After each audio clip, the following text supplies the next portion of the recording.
What's up 720 fam? Today I've got some updates on my Ka24e turbo swapped 720. So today we'll go over turbo in the Ka. Should help some 240SX people, maybe some hard body people that are turbo in their motor. And also we'll go over the swap. That'll help anyone trying to swap like an older Nissan or Datsun Ka swap into their car or truck. So let's get it.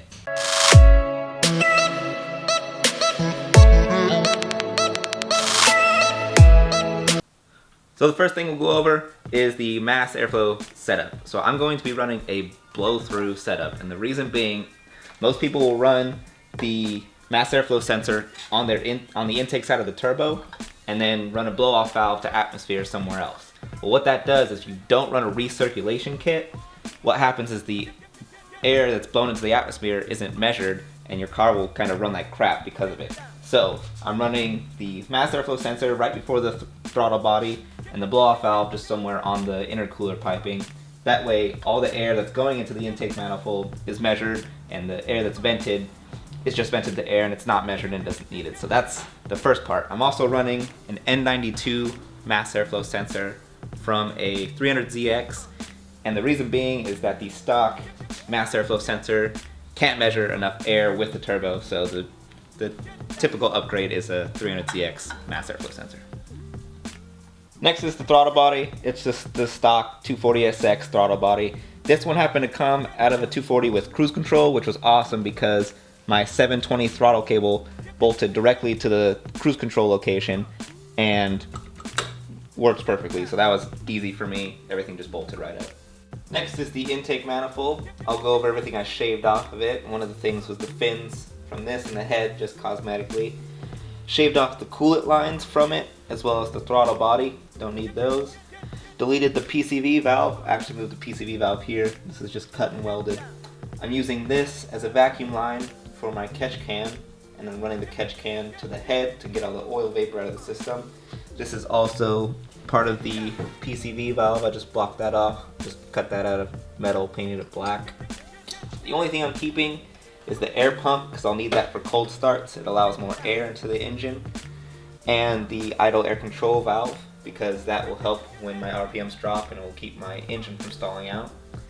This part, I forgot the technical name, but what it does is it increases the RPM when you use your AC or your power steering. I have neither of those, so I was going to delete it, but it's kind of just fine right there, and it's less work if I just leave it there. So that's that part of the engine.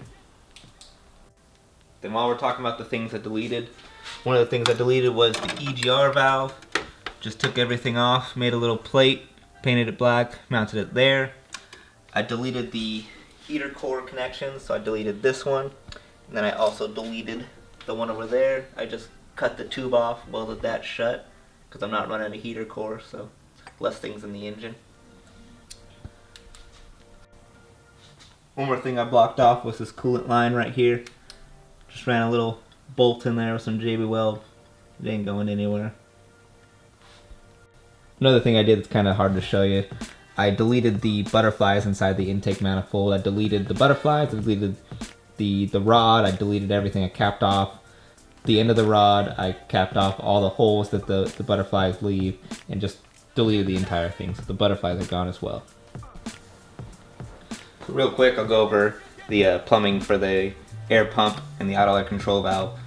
At first I was just going to run pod filters on these two things, but then I kind of realized if you let in air that's unmeasured, your engine's going to run like crap. So I need to run piping from these two before the throttle body, because these two will need air separately and independently from the throttle body to make the car run right. So just a little tip on those. Next we'll go over the fueling system. I'll just be running the stock fuel rail for now. Probably just forever, it's pretty good. I'll be running a aftermarket fuel pressure regulator. I just have this on now because I haven't put the other one on. I'm running RX-7 550cc injectors. To make these fit, I had to drill out the fuel rail a little bit, run different O-rings, and then I had to drill out the intake manifold to fit the bushings just a little bit. So all that fits together, and that's the fueling system. I'm also going to run new fuel lines and a 255 fuel pump. Next we have the motor. This is a Ka24e. It's a single cam out of a 240SX. I'm just running stock internals. This is basically just a stock motor. I got it for free. I'm not too worried about blowing anything up because this is kind of all just a mock-up, temporary setup. I just wanted to get it in the car. I wanted to get everything running. I'm going to be running very low boost just to get everything working. So that's what the motor is. Next, we've got the exhaust manifold. This is just an eBay cast manifold. I got this for free. I traded my buddy a gallon of paint for it, actually. Mounts to the turbo. This is just an eBay turbo. Again, not really crazy. Just need to kind of mock everything up, get the car running. I'm probably going to run just 4 to 6 pounds of boost on it. Then I'll go over the cooling/oil setup for the turbo. So for the oil feed, for the cooling for the turbo, I'll be running it off of my aftermarket oil filter relocation kit. I'll be grabbing the oil feed from the bottom of that. Last, we got the oil drain for the turbo. Running that to a bung I welded into the oil pan. That's probably the last of the KA specific stuff. I'll get into the 720 swap specific stuff now. So it's pretty much the KA specific stuff. Now for the 720 specific stuff. First I'll go over the oil pan. I had to do some custom stuff to the 240SX block to mount the truck oil pan to it. And so I took those videos previously, but I'll put them here now. So the first difference in the 240SX block and the D21 block is this girdle. And so the crankshaft has this girdle that is probably there for strength and rigidity. And so what I had to do is I had to cut a big chunk of it out so that the oil pan would clear it. So that was the first thing I had to do. Second thing was the oil pickup tube. This is the oil pickup tube from a D21, a Nissan hardbody. The 240SX one, it comes this way and goes over here because again it's the rear sump on the 240, and I'm putting this in a truck. So I had to get the oil pickup from a truck because I'm actually using the truck oil pan, and that'll fit directly onto the 240SX block just with some modification. So you gotta get this, and I'll show you some stuff I had to do this to customize this to work.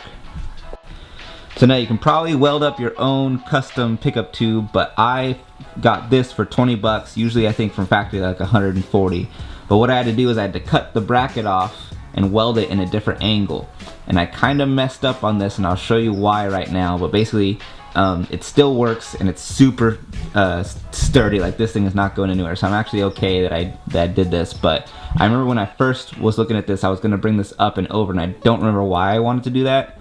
But after I welded it, I remember that it hit the pan. So I actually had to cut this section out of the pan, and I'm actually okay with doing that because I've actually been waiting too long. But yeah, I got that to work. Alright, so the next thing for getting the KA into the 720, I'm using KaSwap Mounts. Basically, if you're swapping a KA and anything, this is what you're using. And these mount just directly to the stock engine bushings for the 720. So you just need to buy these, and it basically drops right into the stock location. So that's super easy. Next up, I'm using the stock 720 trans. That bolts right up to the KA. The only thing I had to modify was the starter.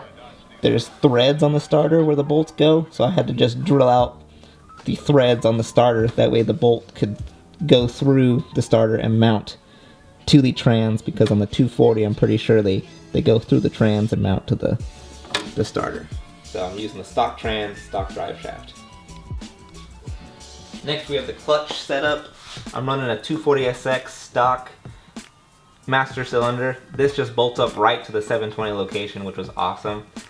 The kit I bought came with a flex line, which goes to the 240SX slave cylinder. Again, just a stock cylinder, mounts up to the stock location on the 720 trans, which is cool. Running an eBay XTD clutch. Don't entirely remember. That is probably going to be the first thing that fails, or the transmission. So I'll upgrade all that stuff later when I get into like the higher power numbers. Next, we've got my brake setup. I've got just the stock 720 master. I deleted the brake booster and I deleted the brake booster extension and just mounted it directly to the firewall. I ran new copper nickel brake lines. These are getting a little rusty, so I might have to clean them or just replace them and make new ones. I'm running the Master 2 Z32 4-piston calipers. Actually, can't really see those too well, but I rebuilt them, painted them. Honestly, got new brake pads on them. I've only got that one mounted, but I'll be putting everything else on when I'm done getting them mounted, basically. Alright, so what I have left to do is I need to plumb the intercooler piping. I need to plumb the radiator piping and get a radiator as well. I need to do the fueling, the fuel lines, install the fuel pressure regulator. Need to make an exhaust for it. I'll probably just make a little shorty one. I don't want to go out the hood. I might in case if I run out of any other options. I need to tee off my power steering lines because I'm not running power steering. And what else did I need to do? Then I need to finish up the big brake install. I need to finish up the wiring. I'm like 99% done with that. And then I need to just get it tuned and it should be ready to go.